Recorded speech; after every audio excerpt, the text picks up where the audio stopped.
Ladies and gentlemen, damas y caballeros, thank you for joining us for another episode of All the Angles, the Business of Padel podcast worldwide, powered by the Hexagon Cup. This week, our objective is to give you, our audience, a unique insight into IMG's entry into the padel market, which was announced about 2 months ago. I'm joined on this episode by Astrid Thams, the managing director at the high-profile and groundbreaking padel team event, the Hexagon Cup. And we're fortunate enough to explore this area with the very people who are driving IMG's future direction in this industry, in this sport. We've got Hernan and Daniel, who are basically the two individuals who have been tasked by the IMG leadership to explore and succeed in the field of padel. So thank you both for joining us. Before we get started, if you enjoy this episode or have benefited from previous ones, please like, share, subscribe. It helps. So, without further ado, let's get started. Gentlemen, I don't usually like to go into the background of people who join the episodes because I feel it's a little bit fluffy, it's a little bit too informal, it's not very functional. But I think in this episode, it really serves a purpose because both of you have been handpicked by IMG leadership to drive what IMG is doing in this padel space. And obviously there is a reason for that. You two both have a very varied and respectable position in the padel ecosystem and the padel history and the padel journey. So I'd like to start with that personal introduction. I'd like to understand from both of you, if you could just give me a quick understanding of why you, basically. What is it in your background, experience, journey, relationships? What is it that puts you in pole position to really help IMG with its ambitions going forward? Well, first of all, hello to both. A pleasure to be here with you. Well, I don't know what was the reason. I hope because I try to do my best when I work. But well, first of all, I was a professional player. That's my background. My background starts with tennis first, and then I started playing professional padel when I was 20 years old, back in 1991, when this sport was just coming out in Argentina and Spain and Mexico as well. So my background is more in the first part of my life was to be a professional player. I played 22 years on the tour. I was in the top ranking. And so I stopped playing in 2012 when I was playing the Master Finals in Madrid. And then when I was 42 years old, and I decided to stop playing. In that time, I was ranking number 3 in the world. But I felt that there was something that had to change in my life, coming to a new decision of leaving the professional segment and coming into the business of the padel. So back in that time, I was approached by World Padel Tour. It was the biggest tour in the world in that time. And the reason they came to me was to try to help them to develop the sport outside from Spain. In 2012, when I stopped playing, the sport was only in Spain. So the reason they hired me was to try to do the expansion of the tour around the world. So I worked there for 7 years. It was a great experience working over there. We built more than 15 tournaments around the world from 2013 to 2021. And then I was approached by private equity from Sweden, Triton. They built a new company called It Up. And they started working around different business around padel. So I worked there for 3 years. I was in the management group, and also I was leading one of the most prestigious manufacturer of courts in the world, Mejor Set. And I think it was in February of this year, I was approached by IMG, and Danny also introduced me to them, and we started speaking over there. In that time, I was having this work in Let Up. So, well, this was coming out with some talks during a couple of months, and finally they decided to hire me and start the division with Danny, with IMG. In my case, well, I've been connected to the sport for over 24 years, and I have been realistically an entrepreneur of padel. There's always the business side of the sport that has really tricked me. So I think that for IMG, this has been something pretty interesting. Since it's an underdeveloped area of the business, there is a component which is very creational. It is about creating how to bring a well professionalized and standardized company like IMG into a new world, a very fresh and new world, a new sport, which is padel. I think that the mixture of having the business and the sport side of it and having this creative area of the business that will help IMG to position on the top segment, because we're talking about Arturo Coello, we're talking representation, but there's a hell of a lot of actions that need to be put in place to escalate this. So I think that this was the interesting thing for IMG from our end, that possibility to be creative in a world that they are not so familiarized with, which is paddle. Thank you. And really nice to see you again. Our founder, Enrique Buenaventura, shared just a couple of weeks ago during the evening that we did Business of Padel, the panel with Hernan. So it's really nice to see you both again. And you know how happy we are in Hexagon that IMG has now joined the paddle ecosystem, as this is going to make a big impact. And I would think my question for you would be to understand why has IMG decided to do it now? Okay, it's clear why they've chosen you. Couldn't be a better choice. But why now? We in Hexagon, we started a year ago. We identified the opportunity and maybe even the need to enter the paddle industry to support a more professionalized growth. But what has IMG seen? Is there any specific metric or any event that has triggered that the moment is now? Well, from my end, what I can say is two big parameters. One is the fact that paddle starts becoming known in the US, and US, of course, is leading economy in the world. So at the moment, there's more and more things happening around paddle in the US, especially in Miami, which is one of the headquarters for IMG. Of course, when your company starts being surrounded by not only tennis or other consolidated sports, but paddle, first one is, okay, what is going on here? What is this thing of paddle that we might have underestimated? The second one is the caliber of the sponsorship money that there is around the top players. So now these figures have grown virally in the last 4 years. When we look into a sponsorship agreement on a top 10 player 4 years ago to now, those numbers have changed massively.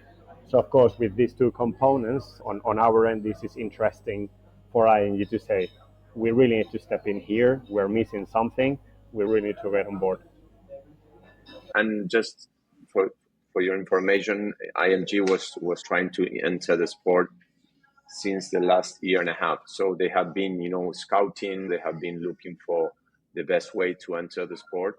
So it's not just in the last 4 or 5 months. They were in the last close to 24 months just looking at the sport. They were going to some tournaments, watching. They were doing some scouting about the sport, about the business. So the decision was done in the last 4 months, finally, but they were decided to get into the paddle like a year before. And before we go into the business of what IMG is offering the paddle space, I want one final question on the personal element. So, as you both mentioned, Daniel, Hernan, you've got a lot of history, a lot of strong, trusting relationships in the space going back many years, decades sometimes. Have you felt in the last 2 months since you've been announced as the IMG representatives in this sport, have you felt a change in the way people react to you, your old contacts? Are they nervous around you? Are they excited for you? Are they asking lots of questions? Are they a little bit hesitant? Now that you've got IMG behind your back, how has that changed anyway, the way your relationships are with the people that you know and love and have worked with closely for the last 10, 20 years? Well, on my end personally, yes. I mean, of course, when a company like IMG announces their way into paddle, some people feel very excited about it and they see a lot of potential opportunities, business opportunities. Other ones, they also feel threatened, of course. Paddle is still a fairly small market when you look into other bigger sports. So, of course, it still feels a small market. And when there is a big player coming into a small market, then of course that creates a lot of different reactions, some good, some not that good. But I think that time will also stabilize things, I mean, it's been very recent since the launch of IMG. I think that with time, everything will settle down. And when they see little by little the vision of IMG, that will also calm a little bit more the waters. Now, of course, it's a big one when you announce that IMG goes into paddle. What about from your perspective, Hernan? No, it's the same feeling as Danny. People are excited. You have a lot of phone calls, emails. We are knowing all the big company because IMG is a huge company with WME and Endeavor. So we are knowing all the people inside of the company. So we are taking a lot of time to understand more about it. Everybody is super excited. People are asking what you're going to do. Why is IMG in paddle? What do you want to do? How many players do you want to have? Well, we are in the first step. We just launched the division 2 months ago. So there's a lot of things to do. And we are here to help the paddle grow. So that's the most important thing. Yeah, I agree that from us seeing IMG entering the paddle ecosystem definitely is confirming that there's a big and fast development now of this professionalism that we are talking in of the industry. So it clearly shows that it's the right time to build this solid ecosystem with the top actors that are coming from other sports and as well pushing to bring paddle to the next level. So it's all good news to have you guys as part here now. That's for sure. So let's move on to the main chunk of the conversation, which is about player representation, which is where IMG has obviously decided to focus the tip of its spear into the paddle space. You picked up Mr. Coello, not a small move, going for the number one, young number one, lots of potential. So I guess the first question is, why did you go for Coello? What was it about him specifically that felt like he's right for IMG and he's right for the first person? On my end, I can say that, of course, Coello is a player that, first of all, the way he plays and the caliber of the person, the aura that there is around Coello is very powerful.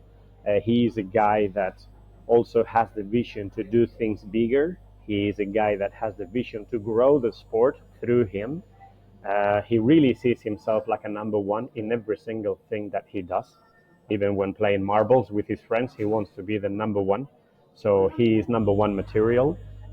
He's got great looks. I mean, I think Arturo Coello has a very good presence on the court. And of course, being the youngest number one player to get the 4 consecutive majors in the same year, I mean, when you start putting all those things together, it's a clear match for the IMG machinery to try to elevate him, to try to put all the energies on him. So I think from my end, it was the first reference that you can aim for.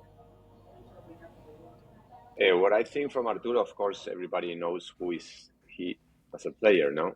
I mean, he's the number one. He's a super talent player, as everybody knows.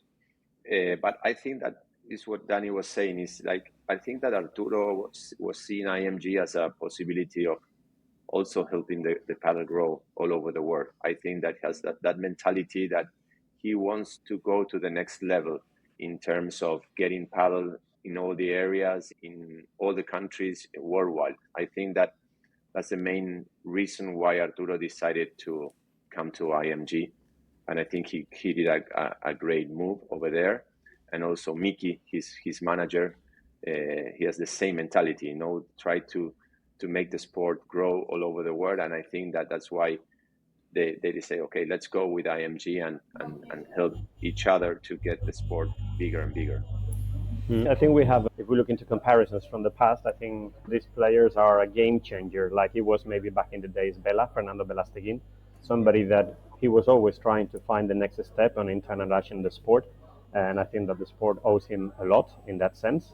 For sure, it has been a rough path at many times, but always with the vision of taking the sport into another dimension. And with people like that, this is when the sport gets the benefit. So Arturo has that profile, has that mentality to say, let's bring the sport to the next level. So it's not only about the player, it's also about his mentality, what his contribution can be to the sport. Yeah, the two things that I pick up about Arturo from the little I've seen of him is, one, he's got his feet very firmly on the ground, right? He's always surrounded by his family, by Mickey, who he knows and trusts. So there's a humbleness to him. And the other thing speaks to your point about Bella, is his sense of innovation. I saw him practicing in Madrid and I saw him getting frustrated with people picking up his X3. So he was practicing how he can hit an X3 so that it hits the light. So when it bounces, it hits the light, because once it hits the light, the point is dead. So he was like, how can I innovate the game? How can I innovate my attacking shot to make it unreturnable so it doesn't come back? And that kind of creative thinking about tactics and techniques is something that's not like we're number ones, cool. It's like we're number ones. How do we stay number ones? How do we make sure we're always ahead of what the next guys behind us who are biting at our heels? We always need to keep that distance ahead of them.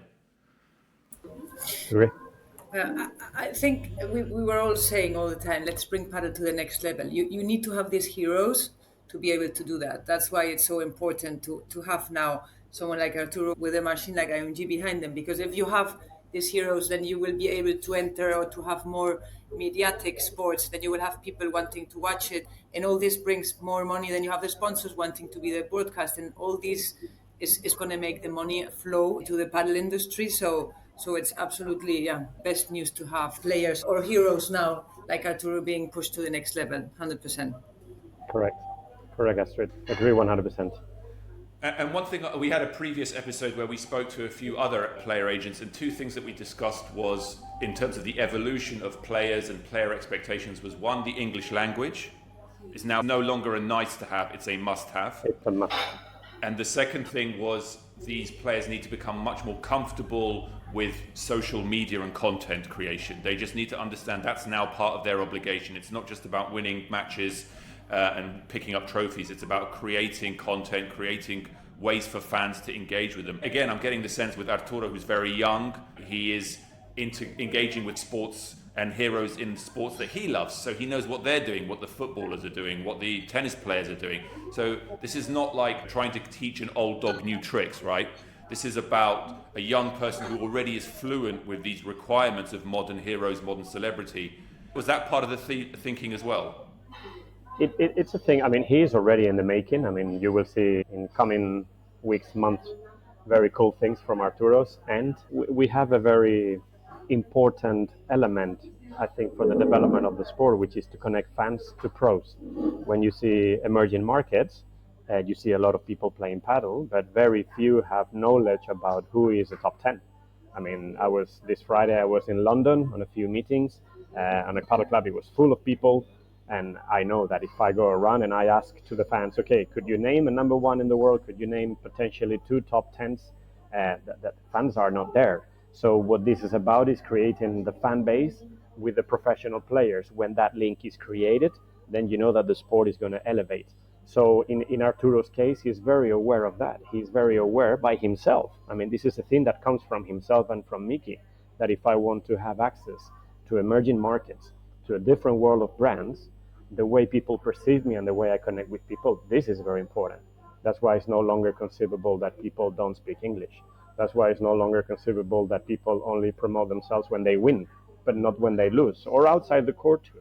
So Arturo is very aware by himself, and together with Mickey, here Mickey plays a very important role to advise him and to show him in the best of ways. So then he starts connecting with a different audience as well. And this is when you know that as a sportsman, you start opening new markets, which is totally in line of what we're totally aligned from ING perspective, supporting all these things, plus the ones we try to innovate. So he is that person, realistically. Yeah, I heard a story a few years back about, I think he was a Danish badminton player who quietly, without telling many people, decided to start learning Chinese, because he realized that if he could go to China, speak Chinese in badminton, it would be a game changer for him in terms of growing the sport, but also in terms of establishing his position in that sport and in that massive fan base. So I'm sure Arturo's probably, as you mentioned, getting the same advice, not just from you two, but from Mickey, which neatly brings us on to the question of Mickey. So what I wanted to understand a little bit clearer, just so you could kind of spell it out, how is that division now working? Just for the sake of the audience, so that they're 100% clear. What is it that IMG, you two guys, are going to be taking care of for Arturo? And what is Mickey going to be taking care of going forward for Arturo? Well, we are a team. That's the answer. Arturo and his manager is Mickey, and Mickey is working with us. Of course, Mickey is more in the day by day with Arturo. He's every day with him. He's taking care of everything that he needs, and also helping him with the sponsors. But we are connected 100%. So every move that we do with Arturo, Mickey knows, he knows, and the same in the way that Mickey is moving with Arturo, is everything connected with us. So that's the answer. We are a team and we work all together. And is that a model that you guys want to repeat with other players, or is that something that you're very flexible around? Like, there could be a Mickey for the next player, there could not be a Mickey for the next player. You guys are comfortable, you guys can create a structure around the player? No, we are flexible in the way we work, but also IMG is the one that is taking care of the players. In this case, as I told you before, we are a team, and maybe in the next player that we look on the woman or man, female or male, there's another way of doing it. But the only thing that we know is that IMG is the one that represents the player. And sometimes we work together with the managers and sometimes no, because it depends of how the player is approached. And maybe tomorrow we get a young player of 15 years old or 16 and he doesn't have any manager, so we work directly with him. Or sometimes like Arturo, he already has a manager and we work together. Now, touching what you said, you have any plans of maybe signing as well a woman player? And if you're seeing same opportunities out there, I think you know that in Hexagon, the teams we do in the Hexagon Cup, you have the male, female, and then you have the next generation category, which last year was male, this year is going to be female. And it's true that we support having the same opportunities. The price is the same for male and female from Hexagon. But I don't know if from your point of view, how you see that and how your plans are around this. No, this sport is male and female, 100%. No doubt about that. Paddle is like that. And no doubt about IMG. If you see, we belong to the IMG tennis division. So if you see the tennis, they have the top men and the top female. So there's no reason why we're going to not do it. The only thing is that it takes a little bit of time. Why? We just launched the division 2 months ago, and now we are just start moving. But for sure, we are looking for having a great female player, for sure.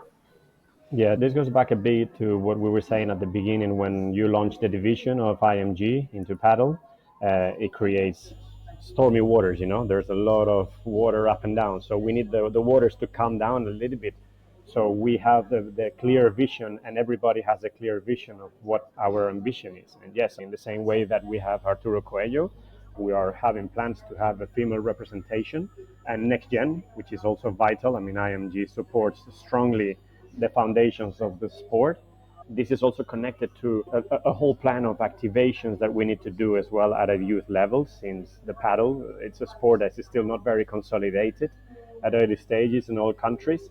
So what we would like to see in the future, it's a tour with players from the United States, right? From China, right? From India, from everywhere.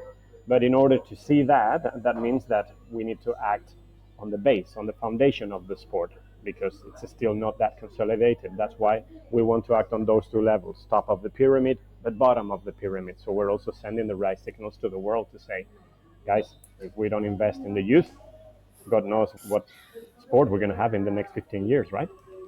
So, guys, I'm going to give you an opportunity to exclusively announce any other players that you have signed or about to sign. No? No. You We're taking it easy. Alex. As we said, we need time. People need time as well, so things get calm and nobody makes a funny move because there's a lot of noise. We are not very supportive on when there's just noise. We want facts and we want strong foundations. And we know the priority, which is Arturo. We are eyes full on him just to make sure that IMG is bringing the best for him. That is part of the journey. We have our timelines well defined, and when it's the right time to take that step, then we will take it. I've got to try. I've got to try and get these things out of you. But, Good one. Well, actually, just before we move out of the player representation piece, obviously you can't talk about specific individuals, and you don't want to say too much too early because, as you say, you're waiting for things to settle down. But can you give us and our audience a sense of what are the ingredients or elements of a player that you're looking for? I'm sure it's not as simple as a tick box exercise, right? Every player has pros and cons and strengths and weaknesses and characters and things like that. But what are the ingredients, generally speaking, that really draw you towards a player? What is it that catches your interest before you obviously then go into the specific due diligence and details?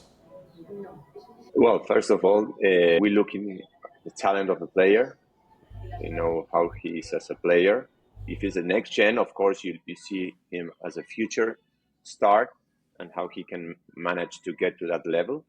When it's players that are already in the top ranking, that they're good enough because they're in the top ranking. So what we are looking there also is how they are as a player in terms of how they behave, how the look and feel is of the player, what we can explore with them and getting even better. There's a few things, in how is he's like a person.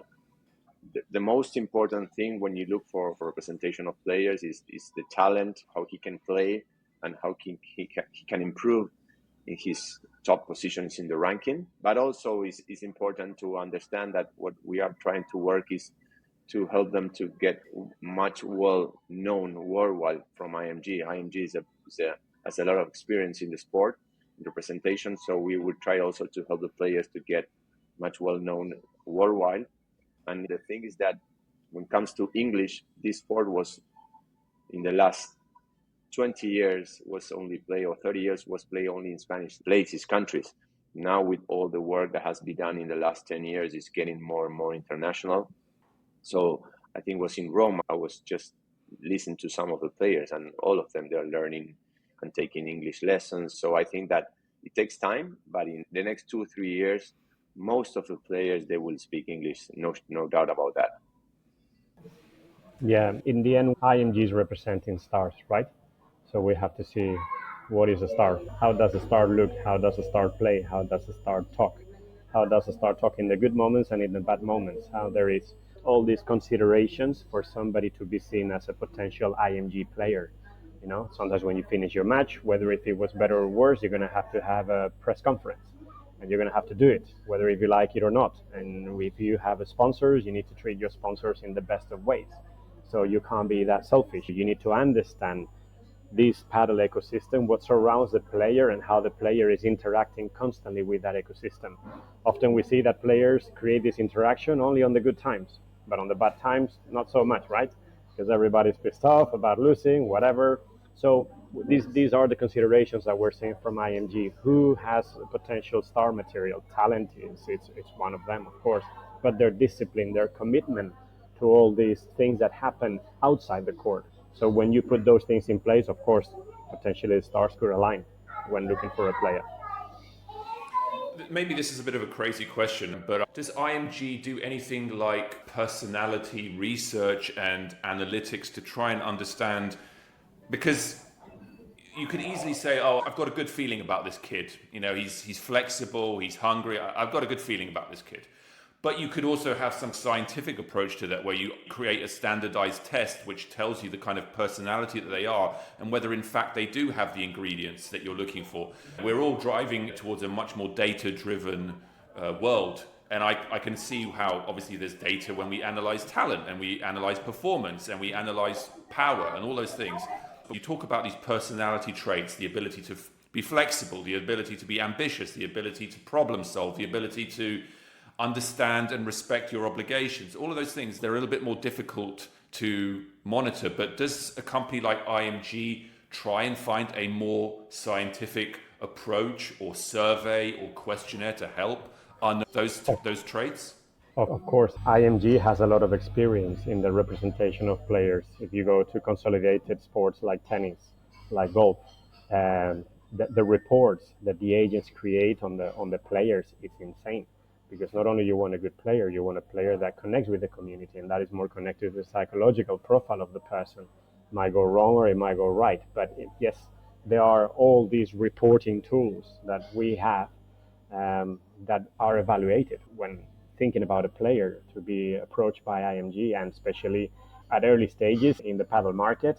It's very important to make the right moves from IMG perspective. When you have, for example, other divisions like tennis, where you have 75 players represented, of course, you need to open a little bit more the scope, because it's a very consolidated sport, business opportunities everywhere. But for us, it's very important to make the right move with the right person that has the right values, morals, appearance on the court, connection, communication. Everything has to be very well measured.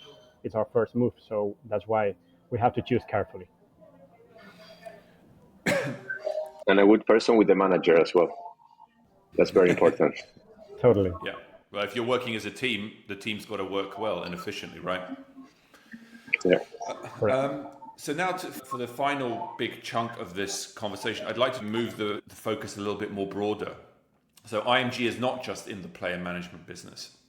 If you go to the IMG website, there's event ownership, there's media rights, there's data rights, there's distribution into new channels, there's academies, sponsorship, brokering, there's management, consulting. I mean, IMG offers services that you can't even imagine in the whole of a sport ecosystem, whether it's American football, whether it's tennis, whether it's golf. So you guys are obviously experts and are launching and are prioritizing player management, but is there a medium to long-term strategy to roll out that broader range of IMG services into the paddle space? And has that already started? Has that evaluation started? Are there services that are already looking like in pole position for the future and some that just look like non-starters because of the nature of the ecosystem as it stands today? Yeah, we're working, let's say, at three different paces, yeah? Short term, mid term, and long term. When we look into the picture of paddle, it's still an emerging sport. It has grown really quick, nobody can doubt that. But when you look into, from a development point of view, to United States, it's still at early stages. When you look into a development point of view, from UK, early stages, China, it's just starting. So, of course, we are working with this short-term strategy, which is player representation, like what we're doing with Arturo, but we're also considering events. Of course, IMG, one of the strongest legs of IMG is the events. Here we have a particular case. Premier Padel does not sell events like the ATP, where IMG is owner of certain events. Yep. But we like events, and we like Arturo. So we're trying to put these two pieces of the puzzle together, but just with a deeper purpose. If we can connect short term with mid term with long term, then we are spot on the strategy, right? So we're trying to connect everything also with the youth. Like, what is the footprint that a potential event in a certain country could look like for the upcoming 10 years? And what can be the seed for the younger generations? Because the younger generations will be part of a long-term project for IMG. So that brings us to consultancy opportunities as well for emerging markets, clubs, institutions, to rely on IMG to be part of the development of the sport in a particular country. We look into certain countries, they don't even have a federation, or the federation has just started, and there is no expertise on that federation. So potentially coaches could not be educated. And if coaches cannot be educated, who's going to teach the kids in the best of ways? And even though you've got the coaches, maybe you don't have the infrastructure of an academy. So these are part of the long-term actions that we are considering for the sake of the sport, for the sake of having a healthy representation at a global level from all countries that can feed the professional tour with players from all over the world. And this is where brands, non-endemic brands, will start being connected to the sport as well. Because if we look into the paddle world, still it's a world represented of endemic or brands connected to paddling. If we want to elevate that, then we need to act at a bottom level as well. So we can define the IMG strategy into short-term, mid-term, and long-term. And for that, we have to act at all levels, because the sport still does not have strong foundations in all the countries in order to provide sports in the way we want to. And are there specific geographies that you guys are prioritizing? Obviously, you mentioned US because of the IMG's center of gravity. So I would imagine US is an opportunity. I mean, it's an opportunity for pretty much anyone who's interested in paddle. But are there any other markets that you guys are thinking that, A, they're interesting because paddle is really starting to bubble in that country, but also IMG and its network is well positioned to really support that growth in that market, maybe through offices or established teams. Is there a sense of prioritization in certain areas of the world, or at the moment it's actually not that specific? No, yes, it is. Yes, it is, because as you said before, IMG has a lot of power in different parts with offices. You know, we have been talking with most of the offices they have. I think that this week we have another talk with some other areas from WME. But we have conversations with APAC, we have conversations with EMEA, of course, with America and with Latin America as well. IMG is all over the world, so it's not like we are going to prioritize, yes, but we are looking for some specific countries in Europe, Asia, and America for doing our events, yes. And when I last met you in Wimbledon, you had just been kind of parachuted into a all-hands IMG meeting and were basically pushed onto the stage and told, these are our new paddle guys, They're going to tell you what they're going to do. It must have been quite an intimidating environment because there's so many people from so many different sports at so many different levels with so many different offerings. And you're basically trying to plug yourself into this incredibly diverse and sophisticated network. Now that you're 2 months in, how have you found the reaction of IMG Internal to your addition to the team? And how has it been working with those different offices, those different teams, those different verticals? Well, you know what? It's a very cool, motivating, and interesting journey because obviously IMG is a company that directly works with 5,000 people, 5,000 employees, plus connections with other companies. So, of course, the knowledge, this shows you as well the reality of the paddle in certain areas. I mean, when you talk about paddle in some divisions that are based in United States, in LA, in Chicago, then they're like, yeah, I've heard of this about paddle, but you know, pickleball is a real thing, right? Or correct me if I'm wrong. So it's been an educational process internally for the company as well to know what paddle is at the moment. So when we have been crossed with other divisions and we do the presentation of paddle, and then they see the stadiums with almost 20,000 people, you know, people just going mad, and they're like, what the hell is this? I mean, what is this thing of paddle? I mean, come on, guys, we need to speed up here. So it's been really cool. And when you get to know the machinery that there is behind IMG in the world of representation, of course, the synergies that are created are really cool. I mean, there is this buzz around paddle in the company now that is like, whoa, but you know what? We're representing, I don't know, 150 superstars from the big screen. And guess what? 70% play paddle and they're obsessed with paddle and nobody knew about this. It's like, gosh. So it's a very motivating, in the same way, going back to what you were saying the first time we were in Wimbledon. It was not intimidating, it was very motivating because those that know about paddle, they're like, I can't believe you guys started with paddle. Happy days. This is so cool. So it's a very, very creative journey and process, and getting to know all these divisions only empowers and enriches the opportunities that will come along. So it's super cool. I have to say, I'm really enjoying the journey like no other.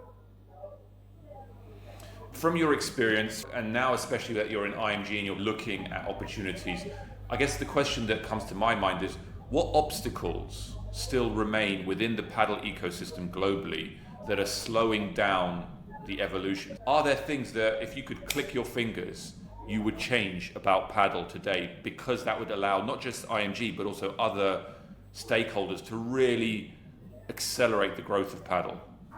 Let me tell you one thing before we give you this answer. I've been in this sport for the last more than 30 years, and I was working very close to develop the sport all over the world, the tour, and I was just knocking the door in countries that nobody knew about paddle, and year by year we were improving and making more and more tournaments. This is going fast. I mean, the thing is that we, as a person, we like to be much faster than what it really can go. But if I tell you how was this sport 10 years ago, not 10 years, 5 years ago, before the pandemic, I mean, we said, wow, how can this grow so fast? So I think the first answer for me would be the sport is going well, it's going fast. Maybe people, they don't understand where we're coming from. So sometimes it's good also to say where we were before and where we are now. The professional players grew a lot in the last 4 years. I mean, they increased their sponsorship, but a lot.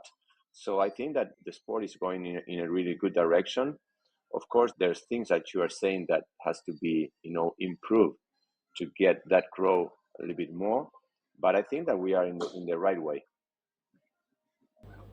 But I think this is not connected to paddle, it's more connected to the way business work these days, the here and now business, the short investment, quick return. I want to make the money here and now, and sometimes when things grow really quick, you get a lot of profiles that are just only thinking for the short-term profitability. That's why we take it easy. We want to create also the right connections, the right partnerships, getting the right people on board. And for that, you need to be calm. You need to be relaxed. Sometimes in paddle, there's so much buzz around the sport, that everybody's like, okay, there must be a way that I can make money here. That for me, it's like, okay, let's be careful about that. Let's keep our feet on the ground. put one step forward at the time, being very careful where we step, because we want to create consolidation of the sport. That would be the only thing that I would say. We just need to be a bit careful. But it doesn't apply to paddle. I think it applies to daily basis almost these days. Sometimes people underestimate that this is a very difficult business. I mean, I remember back in the days when Hernan was the international director for World Paddle Tour, his life was fully dedicated day and night to find the right people, to find the right collaborations in order to put an international event in the best of ways, assuring that it's going to get traction. That takes a lot of effort. So sometimes people underestimate paddle as a difficult business to consolidate everybody. I'm sure you have met many people when you go out there that they think, this is a very easy, cheap, profitable investment. No, be careful, because it's a very difficult business and you need experts that grow the sport for the right cause. So time will tell, one step at a time. My last wrap-up question to both of you is, I think there's a lot of speculation out in the market about what does IMG's entry mean? What's going to change now? What do we have to change now that IMG's here? You mentioned it, Danny, when you said when you've got a big player entering into a small market, there's going to be volatility, there's going to be reactions. But from your point of view, from the horse's mouth, so to speak, what do you feel that IMG's entry into paddle is going to mean for other people in the space? Like, how would you summarize what is to come? What's your perspective? Trust and security. This is what we're here for, to be a trustful brand that offers confidence to brands, confidence to players, confidence to everybody who is part of the industry. This is our job. We're not here just to prove our medals. We're not here to show that we are bigger than anybody. We just want to be a trustful partner to work with, whichever the paddle opportunity is. And for that, it just takes time. I mean, we need to prove what we're doing, and our actions will be the ones that speak for ourselves.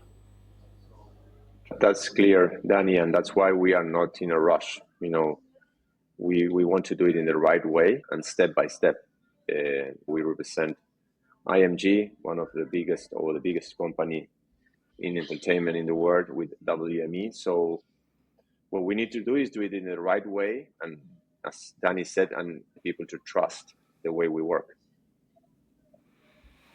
Well, that about wraps up our episode. I think everyone in this space is going to be monitoring the next year or two with what IMG does and what IMG announces, and how that has an impact on everyone else in the space. Again, please like, share and subscribe if the content was thought-provoking. Please comment on LinkedIn or Twitter if you have any recommendations around our format, topics we should devote an episode to, questions we should ask speakers we need to bring on. We want you all, those driving the next phase of the industry's future, to tell us what you want to hear about and who from. Thank you again, Hernan and Danny, for joining us. And we know that you're very busy developing and evolving the offering that IMG is going to put into the paddle market. So we really appreciate your time. Thank you, Astrid, for helping me steer the conversation. We will keep doing our best to cover all the angles of the business around paddle, episode after episode. Until the next one, thank you.